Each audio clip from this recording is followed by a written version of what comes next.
Hello বন্ধুরা, study motivation YouTube চ্যানেলে তোমাদের সকলকে স্বাগত। আজকের আলোচনার বিষয় হলো বাংলা অনুচ্ছেদ রচনা গ্রীষ্মকাল। আজকের এই রচনাটি তোমরা ক্লাস 3, 4, 5 এবং 6 পর্যন্ত লিখতে পারবে। একটি লাইন কম বেশি করে লিখলেই হবে। গ্রীষ্মকাল, বৈশাখ ও জ্যৈষ্ঠ এই 2 মাস গ্রীষ্মকাল। আমাদের দেশে যে 6টি ঋতু আছে, গ্রীষ্মকাল হলো প্রথম ঋতু। এই সময় দিন বড় ও রাত্রি ছোট হয়। দুপুরবেলায় সূর্য মাথার উপর থাকে। এর ফলে রৌদ্রের তাপ খুবই প্রবল হয়। ফলে গ্রামের নদী নালা পুকুর শুকিয়ে যায়।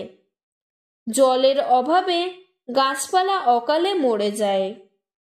দেশে নানা রকম রোগের প্রাদুর্ভাব ঘটে। বৈশাখ মাসের প্রথম দিকে বিকালের সময় মাঝে মাঝে বৃষ্টি, বজ্রপাত সহ প্রবল ঝড় হয়।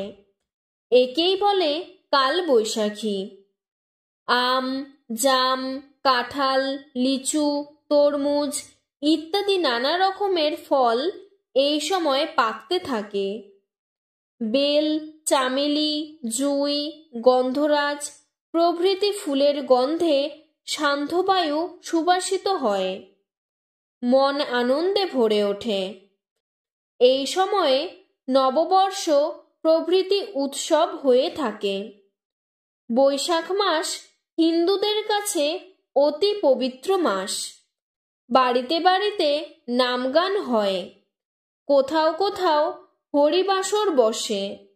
নানা রকম দান ধ্যান করা হয়। রাতে বেজায় গরমে ঘুম ভালো হয় না। দুপুরে অসহ্য গরম, ফলে ক্লান্তিতে ঘুম আসে। এই সময় বেশিক্ষণ কাজ করা যায় না। বসন্ত, হাম প্রভৃতি রোগে লোকে আক্রান্ত হয়। আজকের ভিডিওটি এতটুকুই। তোমাদের যদি আরও এরকম অন্য কোনো অনুচ্ছেদ রচনার প্রয়োজন হয়, আমাকে কমেন্ট বক্সে জানাবে। আমি সাহায্য করার চেষ্টা করব। ধন্যবাদ।